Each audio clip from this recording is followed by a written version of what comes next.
When you think about businesses that are selling through the roof, like Aloe or Allbirds, sure, you think about a great product, a cool brand, and great marketing. But an often overlooked secret is actually the businesses behind the business, making selling, and for shoppers, buying, simple. For millions of businesses, that business is Shopify. Nobody does online business better than Shopify. It's home of Shop Pay, the #1 checkout in the world. You can use it to boost conversions up to 50%, meaning way less carts going abandoned and way more sales going through to checkout. Sign up for your $1 per month trial period at shopify.com/income, all lowercase. Go to shopify.com/income to upgrade your selling today. That's shopify.com/income. This episode is brought to you by State Farm. From your morning podcast to your afternoon playlist, State Farm knows you personalize your entire day, and that's why State Farm helps you personalize your insurance with the State Farm Personal Price Plan. It offers coverage options that help protect what you care about most at an affordable price just for you. Like a good neighbor, State Farm is there. Prices vary by state. Options selected by customer. Availability and eligibility may vary. This podcast contains adult themes and language, and some of the things that we discuss may be disturbing to some listeners. In this podcast, we discuss sexual assault, torture, race, and murder. Listener discretion is advised. Please take care of yourself.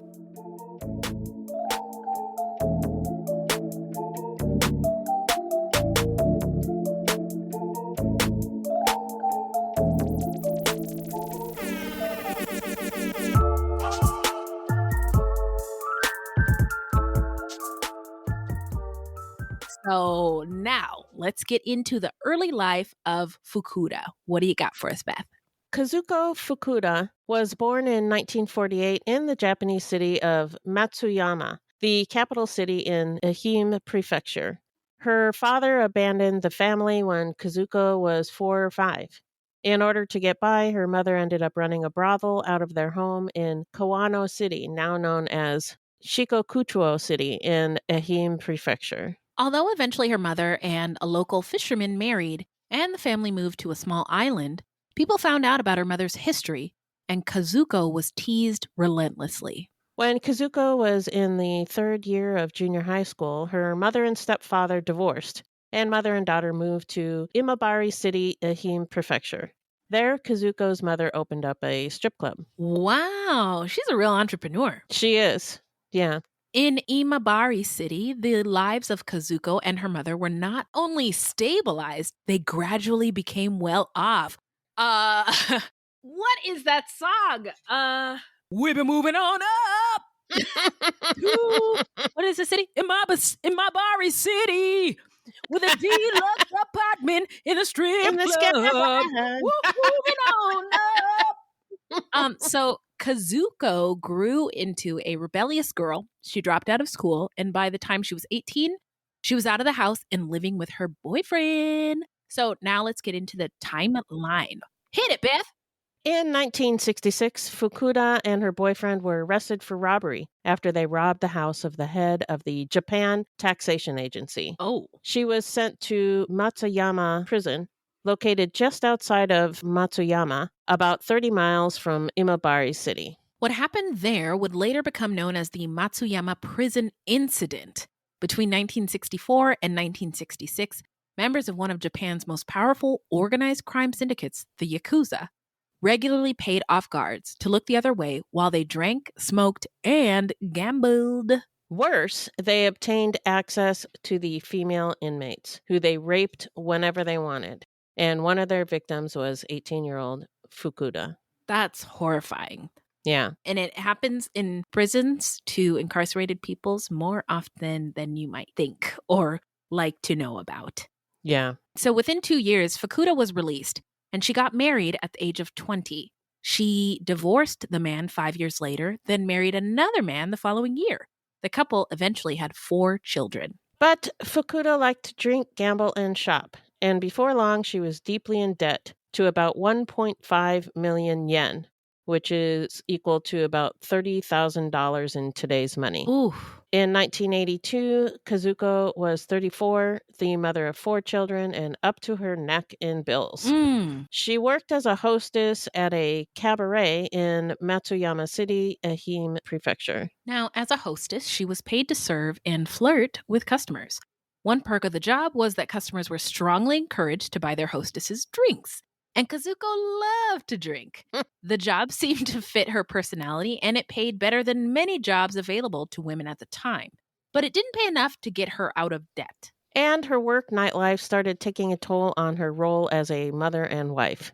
She was also seeing another man on the side, so she had a lot going on. That is a lot. 4 Yeah. kids, 2 men, a job, debt, Yeah. bills. That is... I don't know. I'm Yeah, overwhelmed. I don't know how she did that. I am overwhelmed just thinking about it.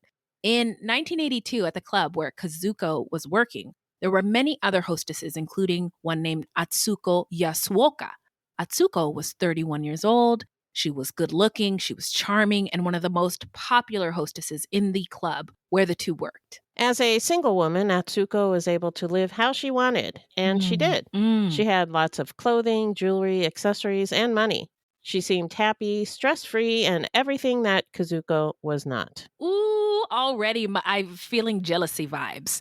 So Fukuda was, in fact, jealous. Yeah. And we know this because she made comments to other coworkers. She decided to make friends with Atsuko. And on August 19th, 1982, Fukuda went to Atsuko's house.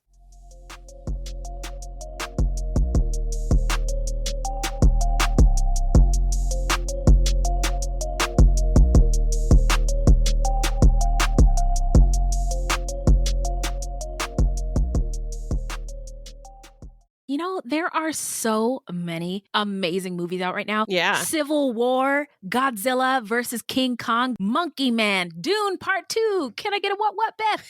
Deadpool versus Wolverine is also coming out this summer. Oh, that looks amazing. I know. And Kingdom of Planet of the Apes. I just can't wait. And don't forget Furiosa. Oh, yes. Yeah, so many great movies to see. And the best place to experience them is in the theater. That is the truth. No lies detected. You can't handle the truth. Now, experience is the best way to put this whole movie thing. I mean, the memorable moments, the getting lost in the stories, the popcorn, the snacks, the drinks, the comfy seats, the company. It is an experience, and a magical one at that. I couldn't agree more. I love going to the movies. Yeah. And there's something so special about movies and seeing a film in the theater. Yeah. It doesn't compare to anything else, really. Yeah, again, no lies. And listen close, Fruit Loops, because we have an offer from Regal Unlimited that you cannot refuse. We're going to make them an offer that I can't refuse. Regal Cinemas. That's right. Regal Unlimited is an all-you-can-watch movie subscription pass that pays for itself in just 2 visits. Did you say it pays for itself? Oh my gosh, tell me more. Yeah, Tell me more. You can see any standard 2D movie anytime without any blackout dates or restrictions. And if you want to see a movie in a premium format like 4DX, IMAX, RPX, or ScreenX, your Regal Unlimited membership gets you into those premium experiences at a reduced cost. With Regal Unlimited, you won't just save money on tickets. You'll also save on snacks. Woo. Members get 10% off all non-alcoholic concessions items. So if you're planning to see 2 movies this month, you need to join Regal Unlimited. Sign up now in the Regal app or on regmovies.com/unlimited. Use promo code FLOOPSREG, that's FLOOPSREG, to let them know that Beth and Wendy sent you. Again, go to the Regal app or on regmovies.com/unlimited and use promo code FLOOPSREG. Thanks, Regal Cinemas, for sponsoring the show. Yay! Now, the only people who know exactly what happened at that house are Fukuda, who is an unreliable narrator, and Atsuko. What we do know is that Fukuda strangled Atsuko to death. So Atsuko can't tell us what happened. Right. So in any case, after she killed Atsuko, Fukuda called her husband and told him to come to Atsuko's house. When he got there and saw what his wife had done, he started freaking out. Fukuda told her husband that she had lent Atsuko money, and although she had asked her to pay it back multiple times, Atsuko refused to pay it back. So I killed her. She claimed that she went to Atsuko's house to ask for the money once again, But instead of agreeing to pay her back, Atsuko hit her in the head with an ashtray. Oh! What a bitch. Wow. Wow. Okay. Okay, Fukuda. Ladies. Wow. Okay. The two then got into a physical fight during which Fukuda strangled Atsuko to death. That's her story. That's what she's going with. That's her story. In America, or in the United States, we might call that like mutual combat. And so nobody, right? No, if they're both fighting, they Mutual that is a real thing in that police and law enforcement use. It sounds like a game. It does. Mutual combat. It does, but I'm pretty sure it's real. I've heard, crime people talk about it. But essentially, it means they're both engaged in combat or fighting, and either they both get in trouble or nobody gets in trouble, basically. Okay. But right. This isn't that. I'm sorry I said all that. It doesn't really fit here. Anyway, her husband believed her, but urged her to turn herself in, and she refused. Instead, she came up with a plan to cover up the murder and get rid of Atsuko's body. She decided to try and make it look like Atsuko had abandoned her apartment and life and ran away. In Japanese, this is called johatsu, which literally translates to evaporation, meaning disappearing without leaving any trace. There's another description for a variation of the same phenomenon, yonij, or disappearing into the night, which describes the phenomenon of an entire family disappearing. There are even fly-by-night moving companies that will help you and your family disappear. What? It's that common. Wow, that's amazing. I want one. I want to disappear into the night. Wow. No, that is really neat. I mean, there might be a market for that here in the United States. There could be. Fly-by-night moving company at your service. So the reasons for the sudden disappearance of people or families in Japan differ. But one factor is that Japanese work culture expects people to work long hours and be constantly productive. I've actually seen like Vice and Vox News photos and articles. Talk about this. With just people, men who've worked so long and so hard at the office, just passed out on the street. Wow. Yeah. And so sometimes even up until the point of death from overwork, a phenomenon called karoshi. And people who die by suicide due to mental stress are called karoji satsu. So rather than falling victim to karoshi or karoji satsu, sometimes people will just disappear and start again somewhere else. Other reasons might be the loss of a job or poor performance on exams. In Japanese culture, as we mentioned earlier, honor and respect is very important, and it's a collectivist society. So Right. So because of the high emphasis on in-group belonging and affiliation with family and other social networks, dishonoring yourself places Japanese individuals at risk of losing their place in society. In any case, in order to make it look like johatsu, Fukuda took all of Atsuko's possessions and hid them at the apartment of her boyfriend. And she got her husband to help her. Whoa. Wow. That's amazing. Yeah, that's pretty brazen. Yeah. She took cash and more than 300 items, including furniture and a bank book, worth a total of around 9.5 million yen, which was worth somewhere around $40,000 in 1982 dollars. In today's money, that would be over $100,000. Holy shit. Yeah. Also, getting your husband and boyfriend to help you like move a body is Get away with murder. Yeah. It's so I can't even get old Whitey to help me put away the dishes, let alone move a body. Ay, ay, ay. So she also convinced her husband to help her dispose of Atsuko's body, as we said. Together, they took her body and dumped it in a mountainous area outside of Matsuyama City. The two felt that because the weather was hot, the body would decompose quickly. So they just threw Atsuko's body into the woods without even burying it. And on August 24th, 1982, some hikers found a female body swollen by rain in a mountain forest on the outskirts of Matsuyama City, and they notified police. After an investigation and search through records of recent missing persons, the police confirmed that the woman was Atsuko Yasuoka. The owner of the club where she worked had called the police 3 days earlier saying that Atsuko had been absent for 2 consecutive days, and they were unable to get a hold of her. When police went to Atsuko's house, they found that everything was gone. When questioning her coworkers, they learned that Fukuda was one of the last people to see her. Police phoned Fukuda's house to ask her into the station for questioning. Fukuda pretended to be one of her kids. Oh, wow. She's really quick And on her feet. She is. And she said her mom would be back shortly. Wow. Then after hanging up, she took 600,000 yen, about $3,000 in 80s money, but close to $10,000 in today's money, that she had stolen from Atsuko, and she fled the city. Kazuko later claimed that she intended to go to Aomori Prefecture, which is a remote part of the country known for its natural beauty. She said, quote, "I was going to atone for my evil deed by going to a sacred area, say a prayer, and end my life. But I got on the wrong train and ended up in Kanazawa," unquote. A likely story. I am just saying, I don't know why there isn't a movie yet about this case. Seriously, I think there is a Japanese movie, but not one in English. Oh man, I wish I would have watched it before this. This is, I mean, the twist. Oh, you wouldn't have been able to understand it because it's in Japanese. So. It's not dubbed. You can't. There's no subtitles. No. Oh, No. Man. Okay. Well, let's work on that, everybody. So Kanazawa is in Ishikawa Prefecture, about 620 kilometers or 385 miles for Americans from Matsuyama. When police went to her house to look for her, they found a large amount of gold and silver jewelry stolen from Atsuko. They then arrested her husband and began questioning him.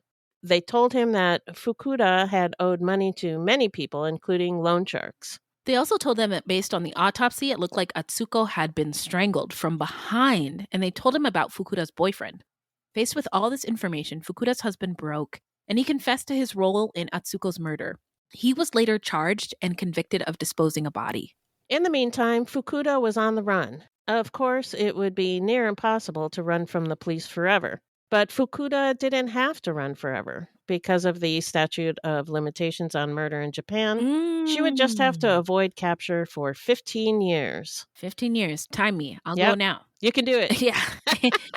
And that is just so little time. It's really like I've been having a hard time wrapping my mind about just how small of a window that is. Yeah. In Kanazawa City, Fukuda initially found it difficult to find work as a hostess due to her age. Hostesses tended to be between the ages of 16 and 30, and Atsuko was in her mid-30s. However, she eventually landed a job at a snack club. What's that? A snack club was just a cheaper, less fancy version of the kind of club that she was used to working at. She would travel to Osaka via the bullet train, which is like a fast train, to make calls home to her family and friends. She knew her calls would be traced, and it was a deliberate attempt to throw investigators off of her trail. I don't know this for sure, but I believe she also must have really enjoyed like crime dramas, crime shows, because she is doing the most to not get caught. Pretty good at this. Yeah. So Fukuda decided to go to Tokyo and get some plastic surgery. She had a couple reasons for doing this. One was to change the look of her face to avoid detection by police. The other was to look younger and prettier so she could get better jobs. She would go on to have several more surgeries, which led her to become known as the Woman of Seven Faces in the media. Around September 1985, while working as a hostess, she began dating a customer who owned a candy shop. She moved in with the man and started working in his candy shop. People who came into the shop seemed to really like her, and she became part of the community. As time went on, Fukuda began feeling more confident and less worried about being discovered. She even invited one of her sons to come live and work with her at the shop. Wow. Yeah, she told her boyfriend that he was her nephew. At the same time, she had been added to Japan's most wanted list, and posters of her were all over Japan. That's nuts. When her boyfriend proposed marriage, Fukuda didn't accept for fear of her identity being revealed. Because if they got married, she'd have to produce identification and blah, blah, blah. So, yeah. What she told her boyfriend is that she was already married and had fled her life because her husband was violent. So she couldn't get married. He believed her. but his cousin did not. The cousin thought she resembled the infamous Kazuko Fukuda and notified police. Whoa. What's Whoa. going to happen? We got a rat in the family? I get married into this family. On February 12th, 1988, the family was at a funeral when the police showed up. Fukuda saw them before they saw her, and thinking quickly, she took a bicycle and rode it all the way to Nagoya, a distance of around 235 kilometers or 146 miles. Wow. And mind you, she was at a funeral, so she was all dressed up. Wow. Oh my. I'm visualizing this, and it's just wild. Nuts. It's wild. It is wild. I don't have any other words. So, according to reported sightings, investigations, and her later testimony, she then moved around various areas of Japan, including Hakodate, Aomori, Niigata, and Osaka, where she said she experienced homelessness and lived in a cardboard box. As she moved from place to place, she always worked to stay one step ahead of the police. In Nagoya, she found a job cleaning love hotels. Oh! Yeah, love hotels in Japan are discreet hotels that customers can pay for by the hour and require no identification. Usually there's no front desk staff and customers can go in and out without seeing a single person. I don't know how that works. Is there like do you put money in the... Maybe you put money in money in the vending machine and a key comes out? Yeah. That's what I'm imagining. Yeah, me too. So this anonymity was also a benefit for Kazuko, as no one could see her face or recognize her. During her work at the Love Hotel, one of her colleagues did recognize her from the posters that were posted at the police station and confronted her. They told her to surrender, but once again, Kazuko refused and fled the hotel. She applied to work at another love hotel in Nagoya, but when the application required a photograph and fingerprints, she declined and instead moved to a nearby city called Fukui. But attempting to find work without having identification or residence was tough, and she ended up working in a brothel in Osaka. And it's my understanding that she was not a sex worker. Oh, interesting. Okay. But I don't know for sure. I don't know 100%. Okay. Well, the links will be in the show notes, and you can look further if you want, I suppose. Now, she eventually quit the brothel and moved back to Fukui under another fake name and found a job at a traditional Japanese hot pot restaurant that serves oden, a type of hot soup containing various vegetables and meat. Sounds so good. It does. Makes me want some soup. Yeah, me too. If I were the president, I would make soup available for everyone every day, period. That's my platform. That's Wendy your platform. 2024. Soup for everyone. Soup for everyone. I love soup so much. I would eat soup for breakfast, lunch, and dinner. So once again, feeling comfortable that the police had lost her and she had covered her tracks, she started living her life in Fukui like a normal person, working at the restaurant, drinking at bars, going to karaoke. She was enjoying her freedom. At one point, a police officer drinking at the restaurant commented to her that she resembled Kazuko Fukuda, the famous fugitive, to which she laughed, pounded her fist on the table, and jokingly demanded that he take her fingerprints. Oh, yeah? And guess what? He didn't. So now we're going to get into the investigation and the arrest. What the what, Beth? In 1997, police were desperate to find Fukuda before the statute of limitations ran out. So they offered a 1 million yen, about $10,000 reward, for any information that led to her capture. A then unprecedented move. They didn't do that there. Yeah. Well, murder wasn't really a problem. That's true. Yeah, that's true. Oh, why would they? Yeah. And also a prepaid telephone card with her image on it was also issued. Interesting. So everybody got a phone card with her picture on it? If they bought a phone card, Wow. I guess it would have her picture on it. That is so smart. That's genius. Yeah, it is. Wow. Okay, so the Jujin Hospital in Tokyo, where Fukuda received at least one of her operations, also offered a reward, since, as director, Fumihiko Umezawa told the Washington Post, quote, anyone who did a bad thing should have to pay for it, unquote. They may have been ashamed to have played part of her scheme. Yeah, I think they felt like scammed, By her. Well, she's kind of a really good scammer.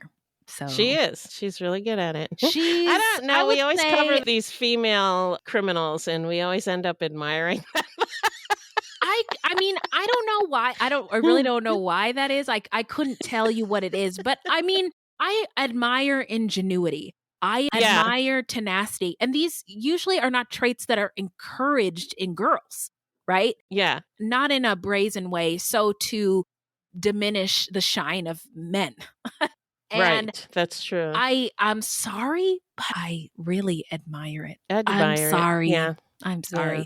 I don't admire the murdering part. I don't but admire just that. And everything she did yeah. to get away with it. Yeah. Yeah, it's fascinating because it's so unusual. Women Yeah. generally don't do this, and that's because of the patriarchy. Right. Yeah.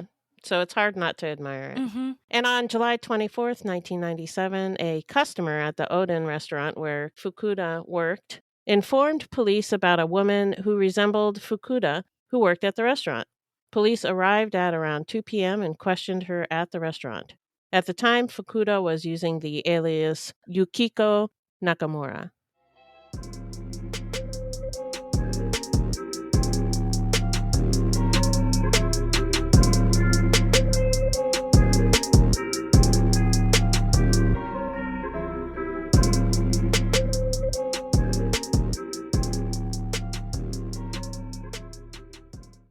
Hello, this is Gary Chahot welcoming you to check out the French History Podcast. Our main show covers the history of France from the first humans until present. If you liked Mike Duncan's The History of Rome and wanted a similar program covering the land of beauty, culture, and love, we are exactly that. We also host world-renowned scholars who have delivered guest episodes on their specialties, including 18th century pirates, revolutionary booksellers in 20th century Paris, the special friendship between the Marquis de Lafayette and Thomas Jefferson, and numerous others. Learn what you love and listen to the French History Podcast today.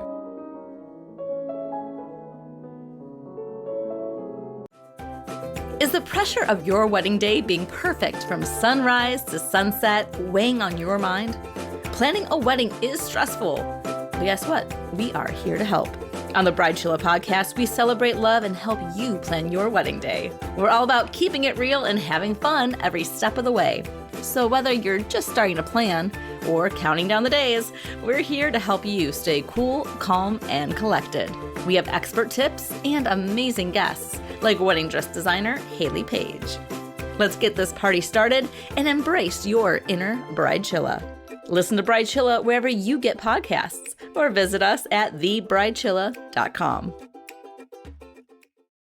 While drinking beer and eating with the police, wait a minute, she was hanging out with them. Fukuda answered questions, but declined to have her fingerprints taken. However, police got her fingerprints off of the beer bottles she was drinking from during the questioning. Got her. Got her. I was going to say got him, but got her. And after 14 years and 344 days on the run, Fukuda was arrested 21 days before the statute of limitations expired. Oh my God. Yeah. Wow. The day after her arrest, Fukuda was escorted to the Shinkansen train station in Fukuai to be taken by bullet train and overland to the Matsuyama police station in Ehime Prefecture, where the investigation headquarters was located. 14 years and 344 days. 21 days left. Wow. Fukuda was held on either side by police officers with a towel over her head. The press chased after them frantically to get a good position and capture Fukuda's facial expressions. Under the towel, Fukuda was crying. At one point, it was reported that she screamed. Yeah. During the interrogation, she at first claimed that she didn't murder Atsuko, but was with the man who killed her, claiming she was just an accomplice. Police looked into the man she mentioned and found that he had already passed away. The statute of limitations was set to happen in 6 days, and the police needed to prove that the man Fukuda claimed was the killer had an alibi and wasn't involved in the crime. If they couldn't prove that, the prosecution would have a tough time in court. Talking to relatives of the man, they couldn't recall what the man was doing on August 19th, 1982. Yeah, it was almost 15 years earlier. So, Right, yeah. it would be tough. Yeah. But luckily, they did have an old diary that the man had used, and they were able to confirm through his entries that he was, in fact, in Tokyo on business at the time of the murder. Oh, I don't say this often, but I really love it when police do some good investigating. And this is some good investigating. So Kazuko Fukuda had evaded police for 14 years and 11 months. I mean, oh my, no That's wonder she nuts. was Yeah. crying and screaming. Yeah. She didn't make it. Yeah. So she was finally charged just hours before the statute of limitations would have run out. Oh my God. Wow. I mean, the whole country of Japan is into this, right? It Yeah. feels OJ Simpson-ish. Oh, yeah, for sure. You know what I'm saying? Yeah. Yep. So now let's get into the trial. What do you got for us, Beth? So, as you mentioned, Fukuda's story absolutely captivated the public. And at the beginning of her trial, an estimated 1,900 people waited in line to sit in the gallery at the Matsuyama District Court. And in May of 1999, the court found Fukuda guilty of murder. Although it ruled that the murder was not premeditated, it was found that the robbery was. Fukuda received a life sentence. She tried to appeal it, this time claiming that she had been in a romantic relationship with Atsuka, and she killed her in a fit of passion when the relationship had soured. One podcast that I listened to, and I think it was Women in Crime, they said something about crimes of passion receiving shorter sentences, so that might be why she claimed that. Oh, shout out to our pals over at Women in Crime. Women in Crime. But it didn't work. The appeal was rejected by the Supreme Court in 2003. Wow. So let's get into where are they now? I'll tell you, although Fukuda escaped capture for many, many, many years, she only ended up serving about 5 years in prison. In February of 2005, she collapsed while working at a factory at the Wakayama prison in Wakayama City. She went into a coma and never regained consciousness. She died of a subarachnoid hemorrhage on March 10th, 2005 at the age of 57. The subarachnoid hemorrhage is when the hemorrhage looks like a spider in your brain. Therefore, arachnoid. Thank you. We're smart. Crime victim groups in Japan pushed to abolish the statute of limitations for serious crimes. And in 2010, Japan's legislature amended the country's criminal procedure law to abolish the statute of limitations for murder and other crimes that result in the deaths of persons. Wow. So that's it for the story. Now let's get into our takes and thoughts. What do you think about this case, Beth? Well, I'm sure that her shitty childhood had to have been a factor. You know, the father leaving the family, being poor, watching her mother do whatever she had to do to get by. And being a single mother at that time had to have been really difficult. Yeah. And I'm sure she was ashamed. And then, you know, she was arrested and sent to prison and was raped by those men. Yakuza men. Yeah. Horrible. So, yeah, she had it rough. Yeah, that's trauma. And a lot of little traumas and big traumas that add up. Yeah. All that stuff's going to fuck you up. So I never got a real clear idea of why Fukuda killed Atsuko. Okay. She told different versions of what happened. So who knows? She probably was jealous because she told her coworkers things that made them. I'm jealous. Atsuko sounded like she was living the dream. Yeah. Young, beautiful, making money, nice things. I mean, that's what we all, that's what I want. She was a baddie with a bag. And that's my dream in life.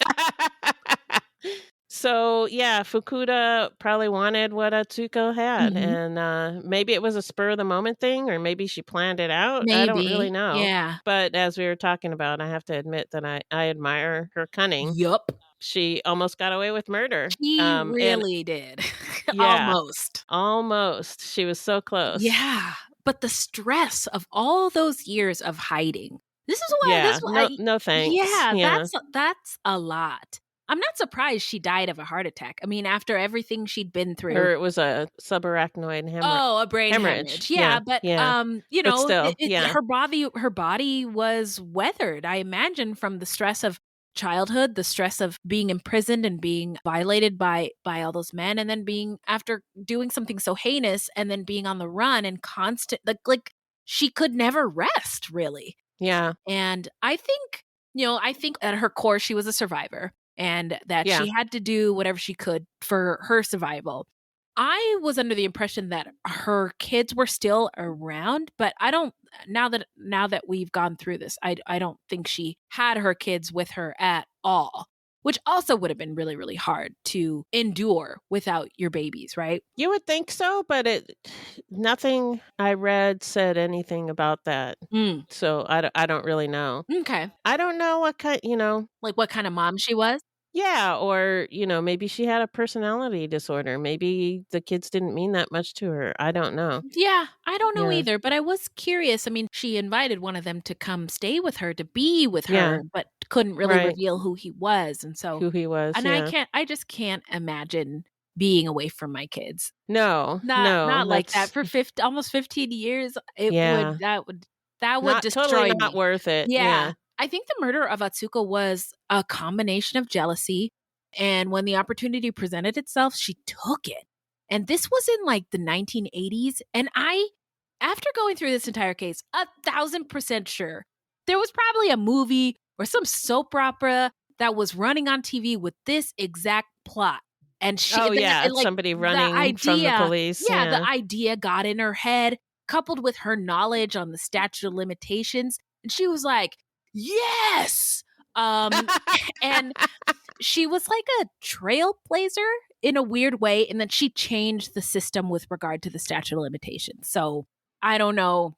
I think that's significant as far as impact that this case has, is that it changed an entire law that should have been changed a long time ago. Yeah. And also, never forget, rest in power to Atsuko, who sounded like she was just the most beautiful person inside and out.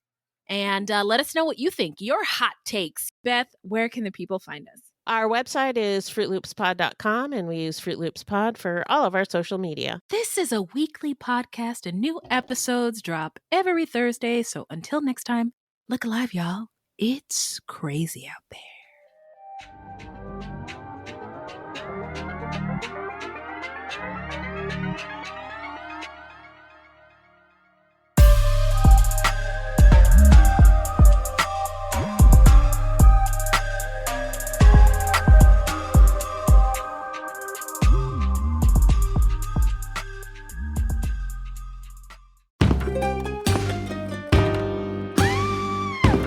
Hi, I'm Sean McCabe. And I'm Carrie McCabe. We are, married, obviously, but we're also obsessed with the darker side of things. True crime stories, alien abductions, poltergeists.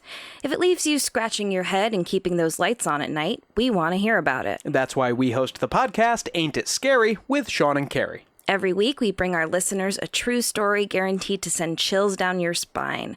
From history's most brutal serial killers to the mystery of spontaneous human combustion. Yep, lots of these stories leave unanswered questions behind, and you'll get to poke through the rubble of the evidence with a hardened skeptic and someone whose mind is more open to fun. Yeah, that's what I was gonna say. You can find Ain't It Scary with Sean and Carrie wherever you get your podcasts, and on social media at Ain't It Scary. Come play with us.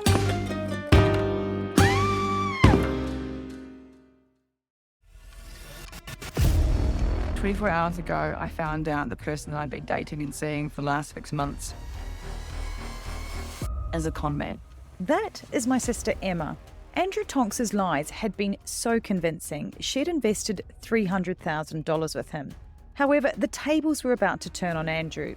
What he didn't know was that Emma had discovered his real identity. But to get any chance of justice, Emma had to act like it was business as usual. Coming up in this series, and that's when murder, all this stuff goes through my mind. I'm really, really scared. I'm assuming Sarah has watched too much Netflix and figures I've been defrauding you. Couldn't be further from the truth. that's what this was, a real life story that seems so unbelievable, but it was actually true. A true story that all starts with one simple swipe to the right. I'm Sarah Ferris. And I'm Emma Ferris, and this is my story, Conning the Con.